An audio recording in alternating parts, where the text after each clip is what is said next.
I just caution people from using Google, Gemini, ChatGPT, or the internet alike that not everyone on the internet is going to give you credible information. And there's been 2 cases in 2025 that specifically sanctioned lawyers and lawyers' offices for using ChatGPT to give case sites and to give statutory sites. If you're not talking about your finances with your spouse, that's the #1 leading cause of divorce in our office. Talking about social media and the apps like that, what protects people from the other party deleting apps or deleting things before you get into court? So there is a new electronic discovery rules that have been put into place that basically says that the moment that you are aware that a lawsuit goes into place, and this is a civil lawsuit, this is a family law lawsuit, this is a probate lawsuit, that you are required to preserve all electronic discovery as it pertains to basically everything. So that means your text messages, your social media accounts, your posts, everything. This can be used against you tremendously. And where we see this happen is when someone deletes their social media account permanently. Because if you permanently delete it, Facebook is going to completely scrub everything off of it. So if you don't want someone to have access to your social media accounts and you want to put them on pause during these types of cases, you can actually go in and freeze your account, which is the appropriate thing to do because that means you're violating no electronic discovery rules. Plus, you're not allowing for people to have free reign to just destroy your life choices because not everyone's going to think about what they posted 5 years ago or even 5 months ago is going to have as an effect on their family law matter. So freeze your accounts, make sure your accounts are private, screen your friends, because let me tell you, probably on a day-to-day basis, if not at least every other day, we have clients tell us that they don't have access to the opposing party, but a friend of a friend of a friend does, or they forgot to remove their second cousin and their second cousin is giving us all of this information. So no matter if you think that your account is private, I can promise you there are people out there that can gain admittance into your private life if you are not careful. In our office, and it's very, very intense for us sometimes. I know a lot of times we come to you with many questions, even though we work there and work with you every day. What is your advice for someone who does not, they can't afford legal representation during discovery on how they can properly do it and ensure that they're getting the things they need for court? So I know that when someone's served with discovery, it looks like it is written in a different language, especially if you are served with a request for production of documents. They're going to use a lot of boilerplate language that basically boils down to very, very generic requests. So they're going to ask for things like checkbooks and bank statements and anything that could lead to evidence of your income or your credit cards. What I can tell you is that if you really just look at each one of the individual questions, of course, you're not going to have everything. If you don't own a business, you're not going to have anything that pertains to a business. But I do caution people, especially nowadays, that if you are making money, even though you are not an established corporation or an established LLC, but you are constantly receiving money as someone that does hair, someone that does nails, someone that's become a really large influencer, someone that sells specialty made goods, you still are going to have documents that will fall into the category of business documents, even though you don't consider yourself a true business. But if you can't afford an attorney, you should go to self-help. They'll at least be able to explain to you what those things are. You are allowed to call an attorney to ask questions in a consultation to just see if you're on the right track. You can use a paralegal. However, I caution people tremendously with using paralegal services, especially for discovery, because at the end of the day, a certified paralegal who has their own shop is not a licensed attorney, and therefore they may not know exactly how to comply with discovery responses. But if the other side is equally represented by an attorney, call that attorney. Ask them specifically what they're looking for. If you work with them, more often than not, they're just trying to gain information from you.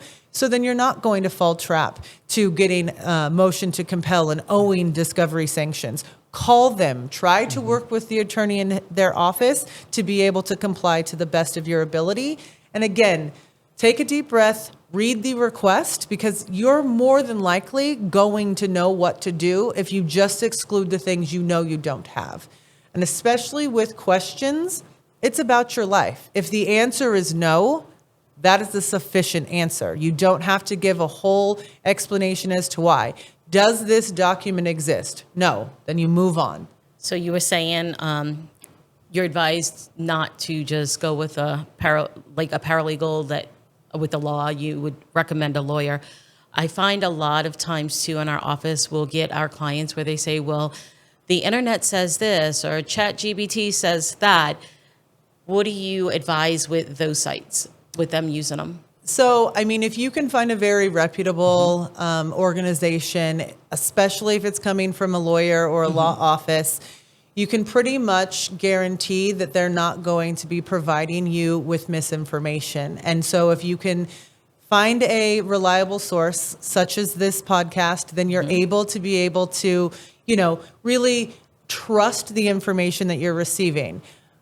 My largest issue with ChatGPT and getting answers from there is that the mechanism is that they're grabbing information from the entire internet and providing you the best answer.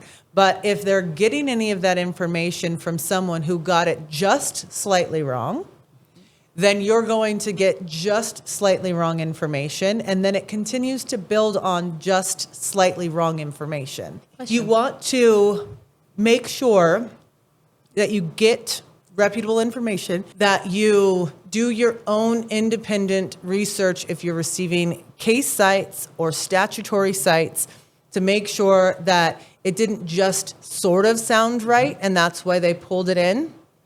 Again, you can call and talk to an attorney about that in a consultation.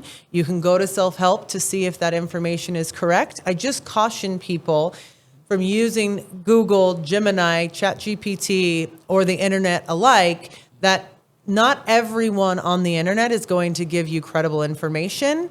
And there's been 2 cases in 2025 that specifically sanctioned lawyers and lawyers' offices for using ChatGPT to give case sites and to give statutory sites, and then the lawyer in the lawyer's office failed to cite reference it to make sure that it actually did in fact state this, and then they filed it with the court, and the court relied upon it, and it becomes this really large domino effect. So if you're going to ever use the internet, and I know that we all do it, just make sure that you actually go to the case, read the case to see if it's similar to you, see if there are things that are going to distinguish the case or the case citation, statutory citation, so that you're not using incorrect information. Okay.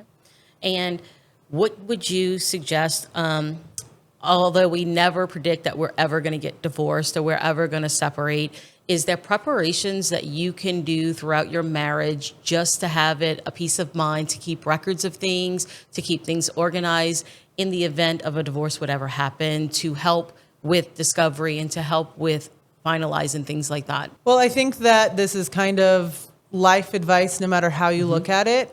If you don't know your own finances, your divorce is going to be a mess. If you don't know your own finances, you're not going to be able to stand on your own 2 feet in the event of a divorce. If you're not talking about your finances with your spouse, that's the number 1 leading cause of divorce in our office. We don't see a plethora of people cheating. We don't see a plethora of people just magically falling out of love. We see people who do not discuss finances, who have very different ideas about who should spend money, who should save money, what they should do with their money. We have people that come into our office with hidden accounts or really terrible spending habits or gambling habits. but they all boil down to the same thing. These two individuals are refusing to talk about finances. So if you want to save your marriage and you want to prepare for a divorce at the same time, talk to your spouse about your finances. Sit down, have a discussion about what your monthly expenditures are, what your guys' goals are. Not everyone's is going to align correctly. Half of the people want to live like they're not going to have a day tomorrow, and it's just through FOMO. They need to do everything now. They don't know if they need to plan for tomorrow, so they spend. And then you're going to have other people who save. But there can be a healthy medium in there if you just talk to one another. So stay financially responsible yourself. Have the conversations with your spouse. Don't throw away your purchase agreements, your mortgage statements, and things of the like, because you should know where those are, because God forbid what happens to both of you in the same day is that you're both killed in a car accident. If you guys don't have somewhere for the person that's come in to be able to take care of your household and everything is a mess, that's another scenario you don't want to leave someone in. So make sure that you are financially responsible enough to know where all of your things are, that someone knows where these things are. You have an estate plan. You don't lose track of financial accounts. And when there's a real big financial hiccup, you talk through it and you don't try to hide it, because that hiding mentality leads to divorce.